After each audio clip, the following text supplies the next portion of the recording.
In the heart of the Amazon, Colombia carries familiar labels: a love of soccer, stories that grew around Pablo Escobar, and a reputation for nights full of music. Behind those cliches, there's a country driven by a constant search for joy. It's 52 million people spread across a wide territory, 5 times bigger than Ecuador, with 1,142,000 square kilometers. Before we go on, hit subscribe and turn on the bell. That way, each new episode gets to you at the right time and nothing on this journey slips by. Geography helps explain its variety. To the north, the territory touches the Caribbean Sea. To the west, it meets the Pacific Ocean. On land, it shares borders with Panama to the north, Ecuador to the south, and Venezuela to the east. From one end to the other, a network of rivers cuts across plains and valleys, feeding the soil and connecting regions that used to be isolated. That size doesn't translate into even settlement. The north and west hold most of the population, with cities that set the country's pace. The southeast and south dive into the Amazon rainforest, where human presence boils down to a few indigenous communities that preserve ancient ways of life. Today, Colombia is the second most populous country in South America, behind only Brazil. Size brings advantages and dilemmas: expanding infrastructure, social contrasts, and crime rates that challenge authorities and residents.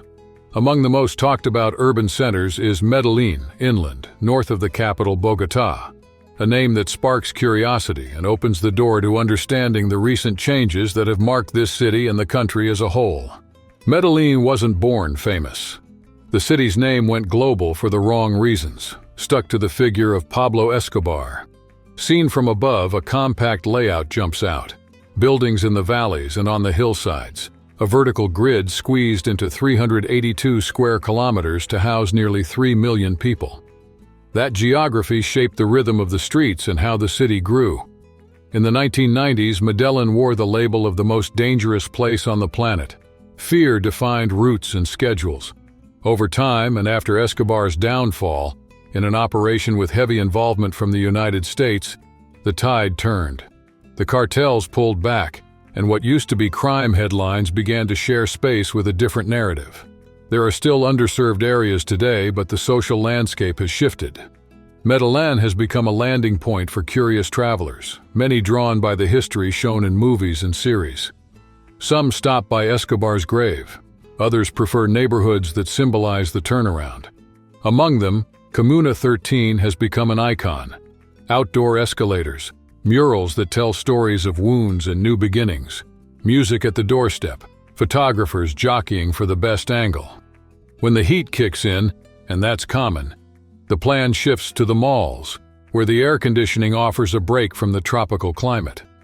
In this back and forth between the street and a refuge, Medellin reveals something essential. A city that reinvented itself and that block by block is still negotiating with its own past to write the next chapter.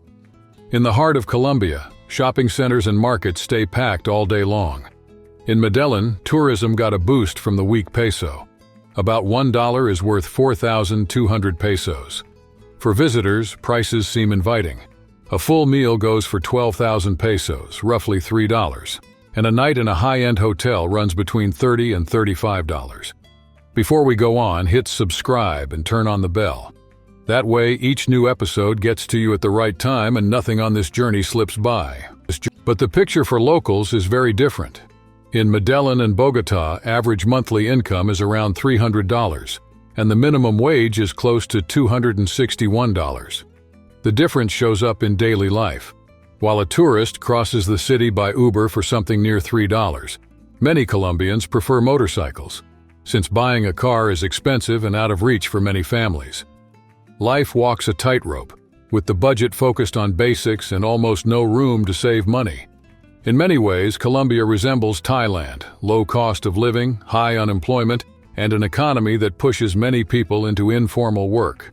On the streets, vendors are a constant presence. It's not unusual to find lemonades for 3,000 pesos, less than $1. Urban areas keep pulsing, full of people, but they also face humid heat, a result of being close to the equator. Between tempting deals and tight wallets, the city offers opposite experiences living on the same avenue. And it's worth paying attention to how each price tells a story about who lives here and who's just passing through. For those visiting Medellin, the question is straight. Is it safe to get around? Caution is part of the plan. Many carry only the essentials in their pocket and leave the wallet behind because thefts happen. Police show up often, even during the day, which helps but doesn't replace common sense. In traffic, the city shows another layer. At stoplights, young people dance for tips, turning seconds of waiting into a show. At other intersections, workers clean windshields to secure their daily pay. It's the street economy, visible and direct, showing how much people have to hustle to get by. When night falls, Medellin speeds up. Bars fill up, music takes over the sidewalks, and crowds go until dawn. That pace attracts people who want to explore the nightlife. Along with it comes a less talked about but present theme: prostitution. In alleys and on corners, women, many from Venezuela and Ecuador, offer services. It's a market that blends into the nighttime movement and takes up discreet spaces downtown.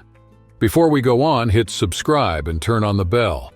That way each new episode gets to you at the right time and nothing on this journey slips by. In day-to-day encounters, another dynamic appears.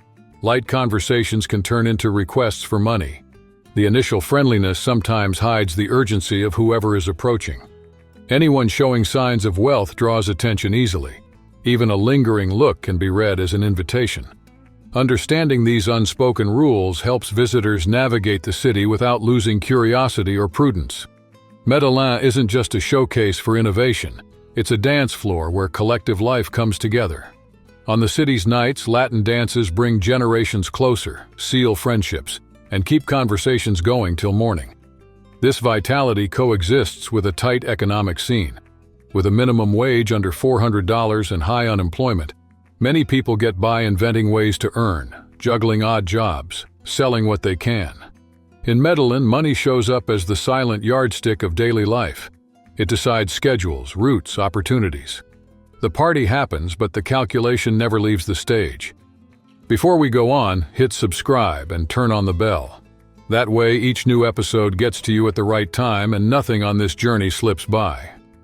Now we change altitude. Bogotá, with about 7 million inhabitants, shows a different cadence. The capital blends tradition and modernity in wide streets, historic centers, and neighborhoods that climb the hills. Cable cars cross the sky over working-class areas and offer an angle that shifts your view, different from Medellin's. At 2,650 meters above sea level, surrounded by mountains, Bogotá also turns walls into urban art galleries. The colors and slogans tell stories of neighborhood, politics, and affection. At the geographic heart of the country, it works as a hub for people, ideas, and business. Compared to Medellin, it gives off a more cosmopolitan, calm vibe, a rhythm that favors meetings, decisions, and long-term plans. It's no coincidence the main business hub of Colombia is consolidated there, and from there come many of the moves that shape the rest of the territory. If you're thinking about studying in Colombia, Bogotá usually comes up first. The capital brings together universities, research centers, and a network of services that welcome students from all over the country. Not everything, though, is on display. Santa Fe Street is still known for risk and illegal activities, a stretch many avoid. That contrast helps you read the city without filters and open space to see what exists beyond it. Because Colombia isn't just low prices and nightlife. The country holds experiences that change the pace of the trip. 2 hours from Medellin, Guatapé is a good example. A small town between hills and calm waters, dominated by a giant rock that marks the horizon. The formation is believed to be thousands of years old. Today, visitors pay to climb its steps and reach a viewpoint that grabs your attention. And there's a detail that changes how you read the scenery. The lake around it is artificial. In the 1970s, the region was flooded to form a reservoir that feeds the local dam and helps generate electricity for the country. Before we go on, hit subscribe and turn on the bell. That way each new episode gets to you at the right time and nothing on this journey slips by. Everyday routines also catch the eye. In village markets, music sets the pace while stalls display goods off the usual route. Among fruits and spices, you'll see alligator heads and unusual fish varieties that sellers say come from Amazonian rivers. In the same aisle, another scene speaks to tight budgets. Many people opt for hand-rolled tobacco cigarettes, a cheaper alternative to factory-made ones. It's a local craft, made right there and sold at prices that fit day-to-day life. And it tells one more part of the place's story. In Colombia, far from the big cities, life is sustained by hospitality and the ability to adapt. In rural areas, the table reflects that logic. People make use of what the land gives, from roots to fish, even turtles sold live and prepared at home. It's not exoticism, it's a response to tight wallets and a direct relationship with the land, where every resource counts. The country also holds landscapes that break the routine. In the heart of the Amazon flows a reddish river, colored by an endemic plant under the right conditions. Called the River of Five Colors, known since 1969, it turns the riverbed into a living mosaic and makes anyone who arrives slow down to take in what they're seeing. But it's not just nature. There's an island with no land connection, dense and maze-like, where houses stack up and alleys become corridors of coexistence. A microcosm driven by agreements and trust, with rules made by the residents themselves. In this community, about 1,200 people on Santa Cruz del Island, daily life goes on with no police station and no health clinic. Problems are solved among neighbors. Medical emergencies require crossing to the mainland. Between parties, mourning, and repairs, everything runs through a network of mutual help that keeps the place standing. From a table that uses every ingredient to a river that changes color, and from an island that invents its own order, rural Colombia reveals a quiet strength that sustains daily life and points to what comes next. An island that makes its own rules. In Santa Cruz del, life runs outside the mainland's clock. There are no big chains, no supermarkets. The essentials arrive by boat, and so does access. To set foot there, you have to cross the sea, and if you're not a resident, your stay is limited to 10 days, a rule created by the community itself to protect the local rhythm. The place's choices show up in every part of daily life. There's only one hostel, which reduces the flow of visitors and keeps the routine under control. The economy revolves around fishing. At dawn, the boats head out, and by day's end, the catch goes to the Colombian mainland. No surprise, fish sits at the center of the plate and the conversation. Even with one foot in the sea, the island isn't stuck in time. More than 200 solar panels provide electricity, and Wi-Fi connects residents to news, relatives, and services. That connection, however, contrasts with a critical point. There's no sewage system. The same waters that sustain the community receive its waste, a challenge that raises questions about health and quality of life and calls for urgent solutions. Isolation here doesn't mean a lack of ties, it means autonomy. Santa Cruz del stays connected to the country and at the same time preserves a way of living that depends on the sea, the sun, and collective decisions. On the Colombian map, though, there are realities even farther from the urban network, like the tribes in the Amazon. So did you like the video? If something caught your attention or you've got a question left hanging, drop it in the comments. I want to know what you want to see up close. If this kind of story hooks you, leave a like, subscribe to the channel, and turn on the bell so you don't miss the next episodes.